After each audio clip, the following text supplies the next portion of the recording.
So I had time to record a second video or another video or whatever video this is, and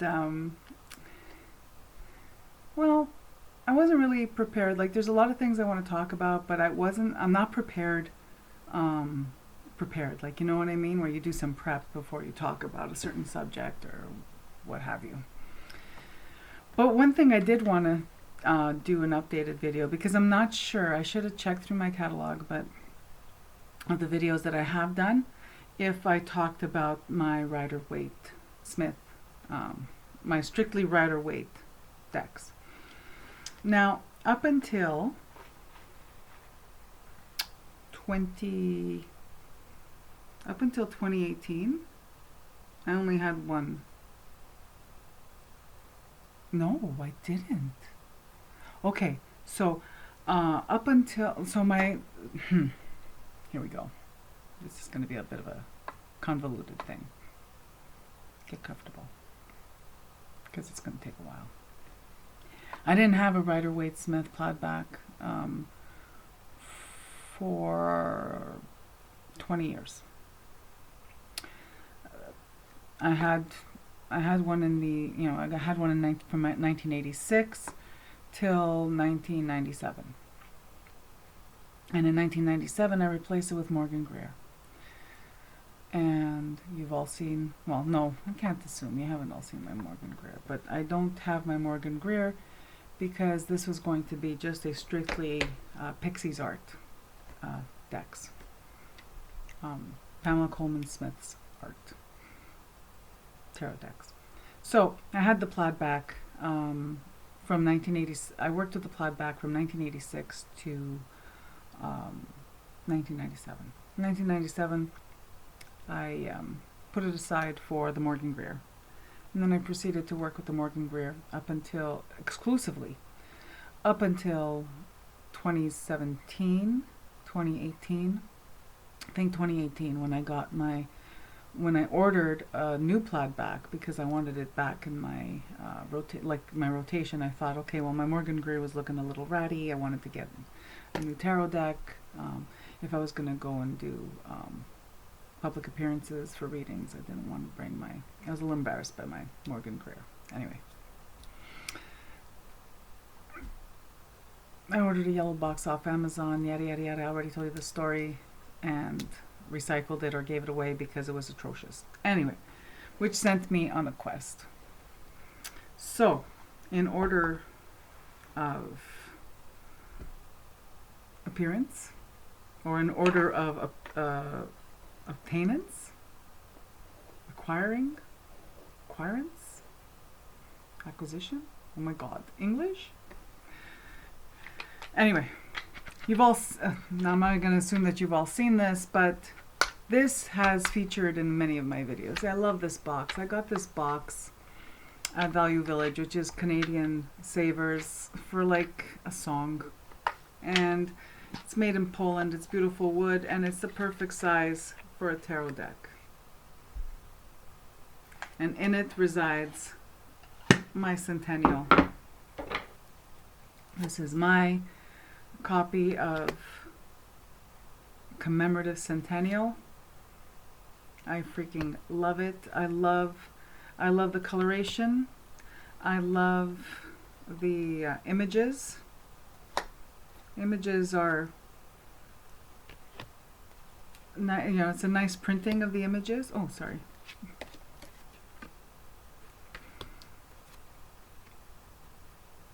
So the coloration, the printing, Pixies font, it's got it all. The backs, I like the backs. At first I was I wasn't sure, but then, no, they've grown on me, and I really, this is my most used tarot deck of all of them. Not just the Rider-Waite Smith, not just the Pamela Coleman Smith art tarot decks, but all of them. All the decks that I own, this is my most used currently. Only beat out by my beat up Morgan Greer. I historically. So yeah, this one. And I'm not going to do flip throughs because, well, you know, these are kind of ubiquitous in terms of you could find better videos than mine showing you a flip through of the whole deck. But this coloration is just, the coloration of this deck is my favorite. And this art and this tarot deck is my favorite for reading. This one gives me the most I don't want to say accurate readings, because it's not just that they're accurate, is that this one really helps me tap into something more than just the card meanings. You know what I mean? Like these are fantastic for psychic tarot readings, where, you know, you're tapping into spirit, where the imagery is detailed enough but vague enough to have multiple meanings. For instance, this card, I had the experience of having this card stalking me, and then when I had double pneumonia, this is what it felt like. You know, I was ill, and this is what it literally felt like. I read in the comment section of, I think it was my February 3rd video, not the one on that beautiful book, but the previous one. Someone left a comment, I have to respond, that this card was stalking them, or was their card of the month, and they had a heart attack. So stop telling me that these cards are not predictive, and you know who you are, and I love you. So yeah, you can keep messaging me and insisting that they're not, because I'm having a good time. But no. Someone left a comment saying that they had a heart attack that month. So, yeah. Okay, I'm going on a tangent. The next one, the next deck is, so after I got this one, I was watching The Hermit's Cave, Simon. And this was a couple of years ago, and he showed his HoiPolloi, which is a deck I was familiar with. I remembered it from when I was a kid, but didn't know it was possible to obtain one. Mine smells of sandalwood incense because it had to be boxed up as of my previous video. This is the second one I got after the commemorative Centennial. And this one I read only for me. This is my deck. And I read with the other ones too, right? But this one, oh, I love it so much. I love it so much. So I got this one as a birthday present, because it was around my birthday time a couple of years ago. And oops, yeah, I just love these. And yeah, these are my favorite. These are my favorite, and it's because of the 1970s aesthetic, the stripped down. They're just beautiful. I love them, love them, love them, love them. And I will never be without them. Oh my God, check out the Hot Pink Devil. He's awesome. Anyway, and they live in this neat bag that someone made for me many, many years ago. I've had this bag probably 20 years ago, where they even put little beads on it with my name on it. Oh, it's upside down. Oh, is it? No, it's not upside down. Rude. There we go. So yeah, with these these groovy frogs. Yeah. So that's my second, and these are my two tops that I just showed you. I wasn't going to show them in any particular order, but I just did. The next one I absolutely love. I got from This is from Susan, the Entropy Apothecary, sent me this one. And I just, again, along with that HoiPolloi kind of aesthetic, this 1960s coloration, aesthetic, Frankie Albano's recoloring of the Rider Waite. Look at this. I love this aqua color. Ugh. Look at these colors. Love them, love them, love them. This is a 1990s printing. It was printed in Belgium. I did order one from Amazon a couple of years ago, and that one I sent it back because I couldn't believe that it's, you know, anyway, I sent it right back and I explained why. It was so badly, like it was so murky and so badly printed that you couldn't make out the pentacles on that deck. So if you buy a recent one and you look at it and they don't look like pentacles, you got yourself a bad printing of it. Send it back. I love orange, the orange skies for the wands. In the original 1968 version, the pentacles, the sky is purple. This one's gray, and that's fine. I'm okay with it. I'm happy. I'm very happy. I love this deck. Oh my God, look at this death card. It's my favorite coloration of the death card. And this is coming from someone who really loves her HoiPolloi. But HoiPolloi is stripped down. The sky is missing. The background is missing. You know what I mean? Like, what I love about the HoiPolloi that it looks like someone, you know, had a Rider Waite, had one of these decks or whatever, and pretty much sat down and sketched it. All right.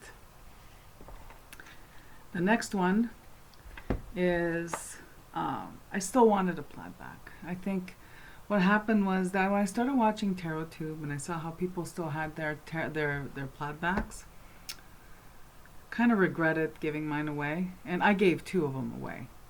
The one that I had in 1986, the one that I replaced in 1995.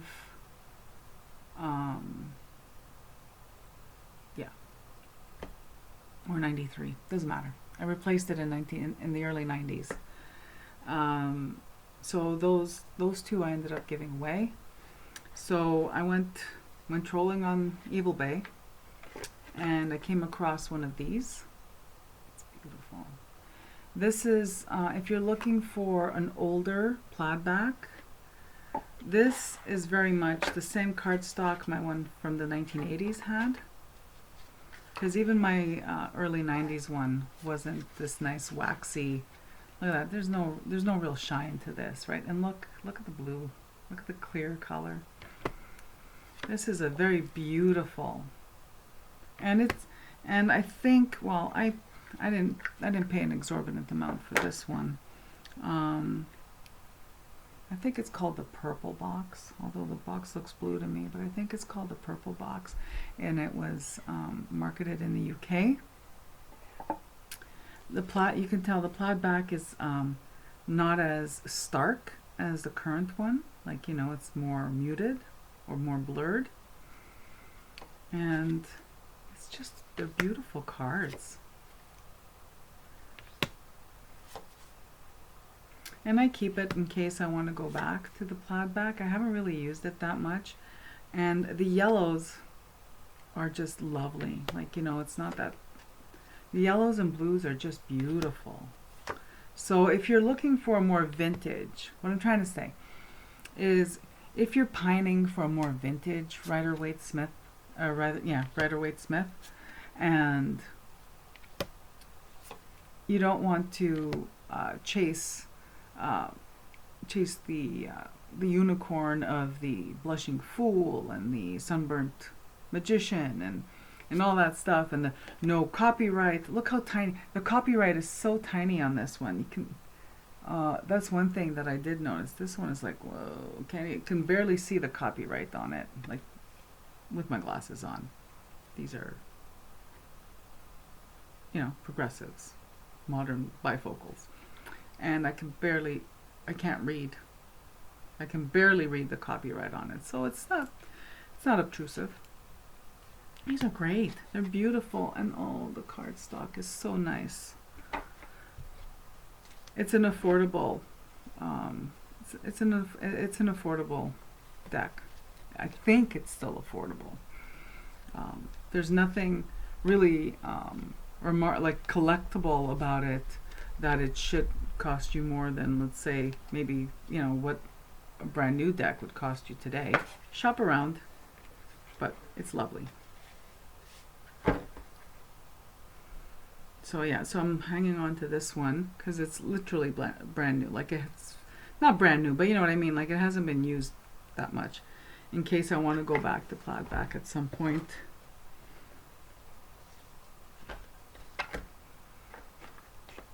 I'm not likely to get rid of this one for any reason. Like, why would I? Anyway, and the last one is one that I modified because I had seen someone else had modified theirs, and I liked the way it looked. This is the, I think it's called the original Rider Waite Smith, and it's the one with these backings on it. So I trimmed, and these backings had the white border, and it's the one with this coloration, which is like a sepia tone color, like, you know, it has like a sepia wash over it to make them look old. And then they smack these bright white borders around them, which is ugly. Not ugly. Aesthetically, it didn't work for me. Visually, it didn't work for me. So I had seen that someone had trimmed theirs, so I did the same. And in trimming this one, and this was not one of my first mods either. Like, I was actually I was quite seasoned at the modding at this point, and quite in practice. And still, this is a deck that is, if you want to have all the, like, if you don't want to shave any part of the image at all, it's not going to be even. Okay, I don't know if you can see it. Here, I'll put it like this. I don't know if you could see it, but this is not even by any stretch of the imagination. But it doesn't matter. I love the way it looks trimmed. This is a deck that, it was inexpensive. I think I paid $20 Canadian for it. Like, it was, you know, and it wasn't in the big box. It came in the in a regular tuck box. And I love the coloration of this deck as well. It's quite muddy though, in terms of the, you know, in terms of the imagery. Like, you know, a lot of the cards are quite muddy. Here you could see, like, Death looks pretty busy and muddy here in the foreground. Justice, like, you know, like, it's a lot of the cards. Again, the printing is muddy, but I love the coloration. The only thing, and I think I've mentioned it in another video as well, the only card that bugs me is this one, because it's like that someone forgot to add the sepia to the rest of this card. Like, why is this guy so stark white when none of the other cards are stark? This one at least has like some great cloudage. You know what I mean? So yeah, oh my god, I'm insufferable, right? But anyway, I really love this one. This is the one that I will take with me. This is one that'll bang around in my bag because I don't care. I don't care. Like, I paid $20 for it. I modified it. I edged it to so that the edges had the same kind of coloration as the fronts, except for this card. So the edges to match. The backs are like, the white is still stark on the backs, but I don't care. I think it's really pretty. I love these backs. These are probably my favorite backs for Rider Waite. So yeah, so that's it. So like I was saying, these I'll take with me in this little bag that I made. This is the first bag no, it's the first tarot bag I made. First ever bag I crocheted was for my fairies, Brian Proud's fairies. So yeah, this is a little bag that I made. I think it's cute.